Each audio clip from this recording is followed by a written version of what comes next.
معركة الانتصار. xeeldheeraha iyo aqoon-yahanka weyn ee Kuwait u dhashay ee la yiraahdo Cabdalla Nafisi ayaa si mug leh u sharaxay dhibaatooyinka ka dhalan kara maroorsiga xukunka iyo xoolaha ummadda oo ay koox gaara isku koobto. wuxuuna arrintan ku tilmaamay xadgudub siyaasi ah isagoo soo qaatay tusaalayaal dhowr ah. wuxuuna arrintan Cabdalla Nafisi u kala qaaday 3 qaybood. taasina waa arrinta dawlado badan oo Carbeed ka dhalisay kacdoonkii guga Carabta oo tilmaan u ahaa nacaybka loo qaaday madaxdii Carabta ee kacdoonada lagu riday. isagoo arrintaasi ka hadlayna waxa uu yiri: marka koowaad, xadgudub siyaasi ah waa marka ay koox yari madaxtinimada ummadda qabsato oo in dan gaara ay ka leeyihiin iyo qaraabadoodaba ay isku soo xeeraan, kadibna shacabka intiisii kale sida xoolaha loola dhaqmo. ummaddaasi waxay cuqaal, indheergarad iyo culimo lahayd layska ilaawo oo la bahdilo ama gebi ahaanba meesha laga saaro, isla markaana ay gacanta xukunka ku dhigaan koox yar oo wax magarata ah oo xadgudub badan, una arkaya madaxtinimadu inay tahay meel dadka lagu dhaco oo lagu boobo, oo aan u arkayn inay madaxnimadu tahay xil aakhiro lagu weydiinayo iyo imtixaan qofkaasi madaxda uu kororsanayo. xadgudub siyaasi ah waxaan uga jeedaa haddaan si kale u dhigo inay koox yar oo gaar ah ay wax walba saameeyaan oo iyagu keligood go'aan ka gaaraan, oo ay dadka intiisa kale ka dhigaan ama ka soo qaadaan doqomo, dad aan wax qiimo ah lahayn, oo ay dullaystaan, markaasna keligood ay qaraarka siday doonaan u qaataan oo waxay rabaan ay sameeyaan, shacabkuna ay iska daawanayaan. sidoo kale shacabku markaas waxay ahaanayaan kuwo mar kasta xaalad digtoonaan iyo feejignaan iskaga jira. inta kuwa noocaasi ay ka talinayaan waddamada islaamka, waddan kasta wuxuu noqonayaa xero xayawaanka lagu xereeyo, shacabkuna wuxuuba noqonayaa xayawaan ari sida riyo iyo ido, hadba dhinac loo wado. tusaale, dalka Jabuuti waa tabtaas.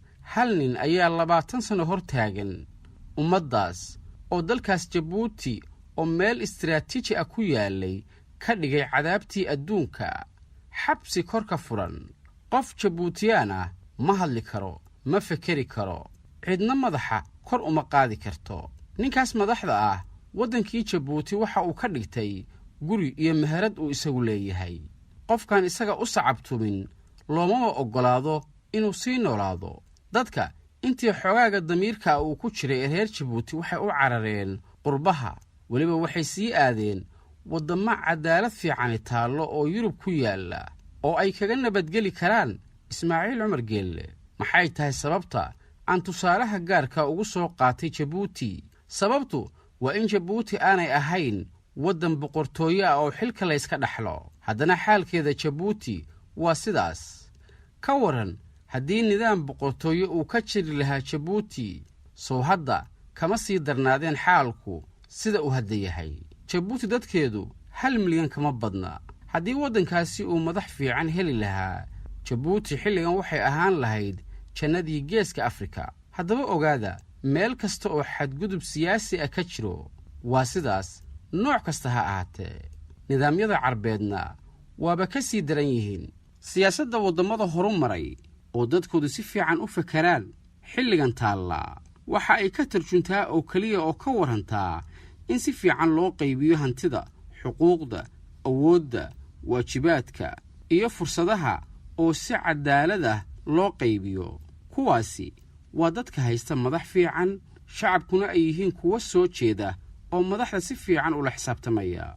bal aan eegno waddamada caalamul islaami. ummadda islaamku waxay haysatay hanti iyo maal, laakiinse in gaar ah ayaa isku koobay. dadka intiisii kalena gebi ahaanba way qadiyeen, waxayna xoolihii ummadda ku qaateen xadgudub, iyadoo maanta siyaasadda adduunka ka jirta guud ahaanba ay ka warramayso sida dadka loogu qaybiyo hantida, xuquuqda, waajibaadka, awoodaha iyo fursadaha iyo waxay ummaddu leedahay.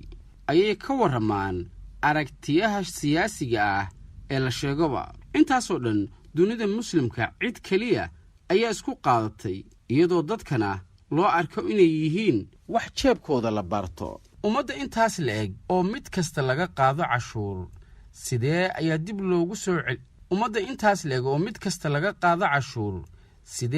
dib loogu soo celiyaa? maxaase loogu qabtaa? adduunyadu maanta siday u dhisan tahay waa cashuur bixin, laakiin innaga caalamul islaami dadku ma fahansana inay cashuur bixiyaan. tusaale, waddamada carabta ee shidaalka leh, qofka madaxda ah ayaa siduu doono ka yeela hantida ummadda, mana jirto cid la xisaabtanta.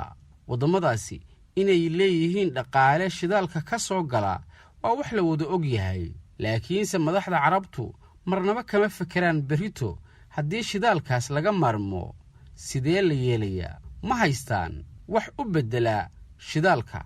gebi ahaanba arrimahaas isma weydiiyaan. waa hubaal mar aan fogayn in shidaalka laga maarmi doono, kadibna waxaa dhici doonta waddamada khaliijku inay noqon doonaan waddamo cayr ah oo aan waxba haysan, inay noqon karaan waa hubaal waddamada adduunka ugu faqiirsan. qodobka saddexaad ee xadgudubka siyaasiga ah ayaa ah in nidaamyada ama dowladaha ka jira caalamul islaami ay u hoggaansan yihiin oo ay iska daba socdaan dowlado shisheeye, oo wax kasta oo ka soo baxa dowladahaas shisheeye ayay madaxdaasi fuliyaan. madaxda caalamul islaami badankood in yar mooyee dadkooda, waxgaradkooda, culimmadooda iyo aqoon-yahankooda waxba kama dhegaystaan, laakiinse waxay u dhagan nugul yihiin dowladaha shisheeye. waxaadba mooddaa inay iyagu yihiin maamulada dhabta ee ka arrimiya, oo waxay sheegaanba horay ayaa laga fuliyaa. waxaan xalqadda dambe ku soo qaadi doonaa tusaalayaal la xidhiira xadgudubka siyaasiga ah iyo siduu waddamo dhowr ah u baabi'iyey, kuwaasoo ah arrimo aadan aamini karin waxa halkaas ka jira. waxaa ka mid ah waddan dhan oo dunida muslimka ka mid ah oo leh khayraad badan, laakiinse miisaaniyaddiisa sannadlaha ah aysan dhaafin $60 milyan. waddankaas aan soo xusay waxaa ka miisaaniyad badan mid ka mid ah kooxaha kubadda cagta ee Faransiiska. waxaasoo ceeb ah ayuu leeyahay xadgudubka siyaasiga. madaxda caalamul islaami hadda ka talisa xukunkoodu wuxuu ku soo ururay shacabkow ha hadlina, aamusa, shaqo idinma hayno, wax xuquuqa ma lihidin, annaguna sidaan doonno ayaan yeelaynaa. arrintaasi maaha mid hadda kadib sii soconaysa, maaha dhaqan sii shaqayn doona. xadgudubka siyaasiga ee aan soo sheegay haddii uu ka sii socdo dowladaha yaryar oo ay ka mid yihiin dowladaha ku bahoobay golaha iskaashiga khaliijka, waxaa iman doona oo ka dhici doona dowladaha khaliijka duufaan qarax weyn oo galaafan doona madaxdaas. intaas ayaan ku soo koobayaa qaybtii koowaad waraysi uu bixiyey aqoon-yahan cabdalla nafiisi oo uu kaga warrameeyey xadgudubka siyaasiga. ثالوث خطير عندنا في الدول العربية ينطبق علينا احنا بالخليج والجزيرة: الطغيان السياسي، سوء توزيع الثروة، وتدخل الحليف الخارجي في صياغة حتى محلياتنا